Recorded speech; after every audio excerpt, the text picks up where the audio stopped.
Pelo requerente, Bruno Bodar da Costa, falará o doutor Luiz Roberto Barroso. E Vossa Excelência tem o prazo em dobro, o prazo regimental é de 10 minutos, Vossa Excelência pode fazer uso da dobra, de acordo com o que ficou aqui decidido por este plenário. Excelentíssimo senhor presidente, ministro Carlos Aires Brito, excelentíssimo senhor representante do Ministério Público, doutor Francisco Sanseverino, excelentíssimo senhor corregedor nacional de justiça, a quem desejo sucesso, muito boa sorte e que seja abençoado no seu cargo. Eu daria o meu modesto reino para não exercê-lo, um cargo assim espinhoso. E eu gostaria de dizer, logo na abertura desta sustentação, que não está aqui em questão nem a correção pessoal, nem as boas intenções das pessoas do Tribunal de Justiça de São Paulo que conduziram a fase final do concurso. Nada obstante isso, e com respeito devido e merecido, a comissão incorreu e ultrapassou a fronteira de todos os erros excusáveis, erros graves decorrentes de uma má compreensão da Constituição, da legislação e da vida de uma maneira geral. E, portanto, senhor presidente e senhores conselheiros, a história que eu vou contar aqui é uma história triste. E, para ser franco, é uma história triste e feia. Mas talvez se possa construir um final feliz para ela. Eis o que, em verdade, se passou. Depois de realizada as 3 primeiras fases do concurso e aprovados 216 candidatos, muda a presidência do tribunal e muda a presidência da comissão organizadora. Já aprovados 216 candidatos. E vem uma nova orientação, de que sejam aprovados apenas 70 candidatos. E para realizar este desiderato, a comissão organizadora, sempre com respeito devido e merecido, incorreu em uma quantidade impressionante de violações da resolução número 75 do Conselho Nacional de Justiça, para não dizer outras coisas. E estas violações se manifestaram por via de entrevistas reservadas que foram, sim, o fator decisivo da escolha dos 70 prediletos, além de violações ao procedimento específico previsto na resolução para a realização das provas orais e realização de sessão secreta, violação do lacre dos envelopes e descarte dos envelopes que não foram encaminhados a este tribunal. De modo que eu passo a enunciar respeitosamente os elementos objetivos que carreiam a anulidade inelutável da 4ª fase deste concurso, a começar apontando a realização de entrevistas reservadas, que não é vedado expressamente, mas é vedado por todo o espírito da resolução e do ordenamento jurídico brasileiro, entrevistas reservadas sem gravação, entrevistas reservadas sem testemunhas. Só isso já seria suficiente para a nulidade. Mas eu vou demonstrar a Vossas Excelências que as entrevistas reservadas foram um fator decisivo deste concurso e da seleção da prova oral. O Tribunal de Justiça de São Paulo, em uma das suas múltiplas versões para o episódio, afirmou que as entrevistas reservadas não foram utilizadas para a classificação na prova oral. Com grande constrangimento, eu preciso dizer a Vossas Excelências que não é verdade. E não é verdade por muitas razões. A primeira, pelo senso comum. Então, pessoas esclarecidas e responsáveis, como os desembargadores do Tribunal de Justiça de São Paulo, arguíram 216 pessoas por desfastio, com nenhum propósito. No processo administrativo, tal como no processo civil, o que não é necessário é vedado, Evidentemente que havia um propósito nessas entrevistas reservadas. E depois de negar, em seguida vem a confissão. Nas informações prestadas pelo Tribunal de Justiça de São Paulo, vem a afirmação de que um juiz não pode ser escolhido apenas por conhecimento técnico. Tem que se verificar, à margem do conhecimento técnico, se o candidato é talhado para o cargo, para a arte de julgar. E a entrevista pessoal vai verificar quem é talhado ou quem não é talhado, independente do conhecimento técnico. Está dito com todas as letras nas informações prestadas no PCA 51, que faz parte deste conjunto. Em seguida, vem um artigo publicado pelo respeitável presidente da comissão organizadora e que diz, de novo, que julgar não é a mesma coisa que outras atividades. Nós não queremos aqui gente que só lê apostila, nós não queremos aqui gente que decora, nós não queremos aqui mocinhas que usam taier preto e colar de pérolas. Se isso não é um critério subjetivo, se isso não foi aferido na entrevista pessoal, eu não sei o que é critério subjetivo. Mas se alguém tiver alguma dúvida de qual foi o propósito da entrevista pessoal, basta continuar a ler o artigo do respeitável presidente da comissão organizadora, que diz, literalmente, conquanto a avaliação psicológica seja requisito de caráter eliminatório, a atual comissão teve o cuidado de não utilizar de modo automático esse expediente, preferindo avaliar o candidato nas provas orais e, palavras do presidente, e na entrevista pessoal, com o intuito de evitar desnecessários desgastes. Eu não preciso continuar. A entrevista pessoal se destinou a isso mesmo, a verificar quem era adequado e quem não era adequado, de acordo com o critério subjetivo. Tem gente que não gosta de negro, tem gente que não gosta de homossexual, tem gente que não gosta de mulher de taia preto. Mas é isso que não se pode fazer. É exatamente isso que a Constituição e a resolução veda. Portanto, é inequívoco que a entrevista pessoal foi utilizada para selecionar aquelas 70 pessoas, não há dúvida nenhuma, confessada, numa das versões, porque há muitas. Além disso, e confirmando o que estou dizendo a vossas excelências, vem o procedimento da prova oral. E aí é feita a arguição da prova oral do candidato antes da entrevista pessoal, e a nota não é lançada. Todos os candidatos ouvidos pelo relator disseram, não, a nota não foi lançada, mas a resolução exige que a nota seja lançada imediatamente. Por qual razão? É que a prova oral é a prova mais delicada, é a prova identificada, é a prova de risco, é a prova dos apadrinhados, é a prova dos apaniguados, é aí que se tem que coibir o risco. E eles não lançaram, e confessaram que não lançaram, porque estavam esperando a entrevista reservada. Isso não confessaram, só confessaram que não lançaram. A nota não foi lançada. Sabe qual foi a explicação dada pelo Tribunal de Justiça de São Paulo, com o respeito devido e merecido? Que a banca teve a preocupação de não lançar a nota porque o candidato podia olhar de esgueira e ver a nota. Eu já participei de concurso para juiz estadual, juiz federal, promotor, defensor, professor adjunto, professor titular. Nunca deixei de lançar a nota imediatamente, lacrar o envelope e rubricar. Há uma técnica muito singela. Bota a mãozinha na frente, escreve no papelzinho, dobra e põe dentro do envelope. É um desrespeito ao tribunal dizer não lançamos, porque ficamos com medo de alguém ver. Não foi isso. Todo mundo sabe que não foi isso. Todo mundo sabe o que aconteceu. Todo mundo. Era melhor assumir e tentar justificar do que negar o que nós sabemos. Mas depois aconteceu pior.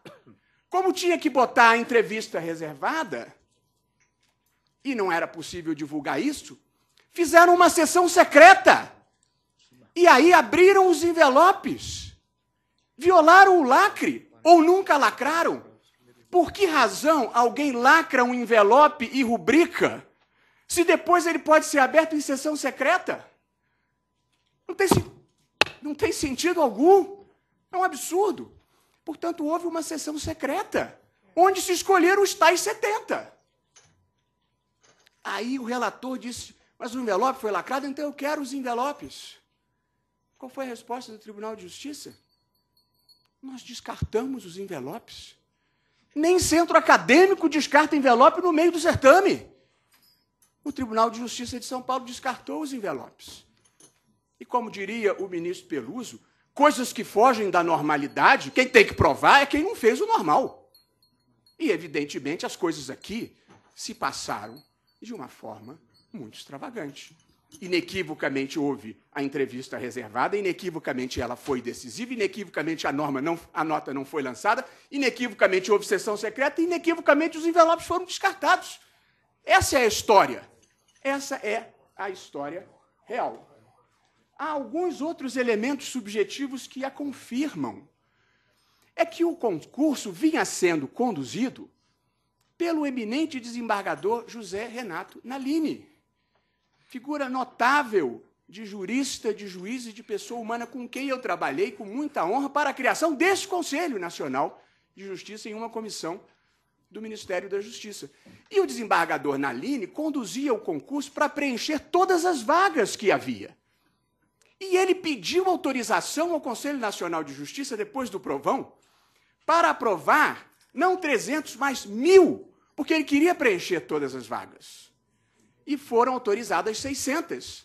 E, portanto, passou da prova objetiva para as provas específicas 600 e passaram 216, porque ele queria preencher 193 vagas. Esta era a lógica que norteava o desembargador Nalini. Quando ele sai, vem essa orientação de só 70 vagas, e aí é que se dá este, para parodiar o ministro Carlos Aires, salto carpado triplo para produzir apenas 70 candidatos. O presidente do tribunal disse claramente: juiz é um profissional muito caro. Eu não quero preencher essas vagas todas. Nós vamos contratar assessores. Eu acho que, se fosse ao início do concurso, ele teria todo o direito, porque esta é uma posição filosófica legítima. Eu até discordo, mas é legítimo. Mas na fase oral do concurso, mudar no meio do caminho e jogar essas pessoas no mar por um capricho arbitrário de alguém que acha diferente de tudo que tinha sido feito até ali, com todo respeito, não me parece razoável. A entrevista reservada é uma prática que vem do regime militar, é uma prática que vem para excluir os adversários do regime, as mulheres desquitadas e as pessoas de orientação sexual discutível, porque naquela época ninguém tinha saído do armário ainda. Agora sim, graças, inclusive, ao Supremo Tribunal Federal. E quando alguém protestava, a comissão dizia: o critério foi objetivo, e esse sujeito, além de esquerdista, desquitado ou homossexual, ainda é criador de caso, que é a mesma coisa que estão dizendo desses rapazes que foram jogados, e moças que foram jogados ao mar. Evidentemente, a entrevista reservada não pode acontecer. Há um parecer do professor Celso Antônio Bandeira de Mello, que foi solicitado pelos 70 candidatos. O parecer do professor Celso Antônio Bandeira de Mello é bem feito, bem lançado, como tudo que o professor Celso Antônio Bandeira de Mello faz, provavelmente um dos juristas mais influentes da minha geração e meu amigo querido. Só há um problema com o parecer do professor Celso Antônio Bandeira de Mello: é que não contaram para ele a história verdadeira. E, portanto, a conclusão do parecer do professor Celso Antônio Bandeira de Mello diz assim: uma prova, uma entrevista reservada, depois de lançada a nota da prova oral e lacrado o envelope, mesmo que indevida, ela não pode causar a nulidade do concurso. Ele tem toda a razão, se tivesse sido inócua. Só que nem a nota tinha sido lançada, nem o envelope estava lacrado. Portanto, a premissa, de fato, é que está errada, a conclusão está perfeita. Portanto, o parecer do professor Celso Antônio Bandeira de Mello é muito bom pela tese jurídica, como tudo que ele faz, mas os fatos não foram contados para ele da maneira como verdadeiramente aconteceram. E aí, senhor presidente, chegamos à parte mais difícil. O que nós vamos fazer diante da flagrante nulidade, inocultável nulidade, que macula a quarta fase deste concurso? Há duas soluções legítimas possíveis. A primeira, que seria a mais óbvia e a mais técnica, é a que vem de ser sugerida pelo eminente relator. Anula-se a quarta fase e refaz-se a prova oral, ou fisicamente, ou talvez ouvindo as gravações que já existem. E, portanto, basta constituir a banca que vai ouvir as gravações e pontuar os candidatos. Possibilidade 1, de preferência, com um observador do Conselho Nacional de Justiça. A segunda possibilidade, ela é mais complexa, mas talvez seja mais pragmática, e ela não é injusta, que é a de aprovar todos os candidatos com a pontuação obtida até a terceira fase e, utilizando um critério já utilizado pelo Conselho e já chancelado pela jurisprudência, da nota mínima a todos na oral. Por que esta solução ela é razoável e justa? Pela seguinte razão. Depois da resolução número 75 do Conselho Nacional de Justiça, todos os concursos para juiz de direito que se realizaram no país, todos, não tiveram nenhuma reprovação na prova oral. Tirada a entrevista reservada, 0. E eu junto no meu memorial Tribunal de Justiça do Distrito Federal, Tribunal de Justiça de Pernambuco, Tribunal de Justiça... Memória danada. Tribunal de Justiça do Distrito Federal, Rio de Janeiro, Pernambuco, Paraíba e o Tribunal Regional Federal da 5ª Região. 0. 0 de reprovação na prova oral. Pois esse concurso de São Paulo reprovaram 2/3. 2/3 dos candidatos reprovados na prova oral. Um absurdo, não tem precedente uma coisa dessas. Portanto, esta é uma solução igualmente possível que tem esta chancela do fato de que a reprovação é 0. E, portanto, aproveitam-se todos. Não vai ser fácil para esses meninos que estão sendo enxovalhados, inclusive por artigos publicados na imprensa, de autoridades judiciárias de São Paulo, passarem de novo por prova oral. Ontem tinha um artigo do presidente da associação, bem equivocado, dizendo coisas duras sobre eles. É a mesma história. Além de homossexual, desquitada e esquerdista, ainda está criando caso. Na verdade, vai ser um grande problema realizar essa prova oral com todo mundo de novo, porque já há pessoas discriminadas, já há pessoas em uma situação difícil. Mas, seja como for, só há uma solução errada e injusta, que é a que o Tribunal de Justiça está pedindo, exercendo toda a sua influência e o seu poder, e que os candidatos aprovados também querem, o que é compreensível e legítimo, que é aprovar os 70 e deixar os outros 146 litigando até a consumação dos tempos. E aí eles entram e já começam a disputar. É isso que o Tribunal de Justiça de São Paulo quer, é isso que o presidente do tribunal disse, está no YouTube. Não se preocupe, os 70 vão entrar e nada vai mudar. Nada que o Conselho Nacional de Justiça faça. Eles não ligam, não se interessam, não obedecem, não respeitam, não cumprem. Já anteciparam o que vai acontecer. Nós vamos prover os 70 e os outros não vão entrar. Está acabado. É esse o jogo? É errado. Esta solução é errada porque o procedimento foi violado e um ato não pode ser nulo para uns e válido para outros. E é injusta porque se houve perseguidos, houve favorecidos. E, portanto, essa solução ela não pode prevalecer, ela fará com que o crime compense. E, embora no Brasil isso seja verdade, é exatamente isso que a gente quer mudar nesse país. E, portanto, ninguém está acima da lei. Nem o poderoso Tribunal de Justiça de São Paulo está acima da lei. Aliás, pessoas que se consideram acima da lei normalmente se comportam abaixo da crítica, que foi o que aconteceu neste processo. A história aqui narrada, portanto, senhor presidente e senhores conselheiros, que me fez sair dos meus cuidados de pura indignação, ela é triste e feia, mas ela pode ter um final feliz. E só depende desse tribunal determinar se vai prevalecer a justiça ou se vai prevalecer o poder. Muito obrigado.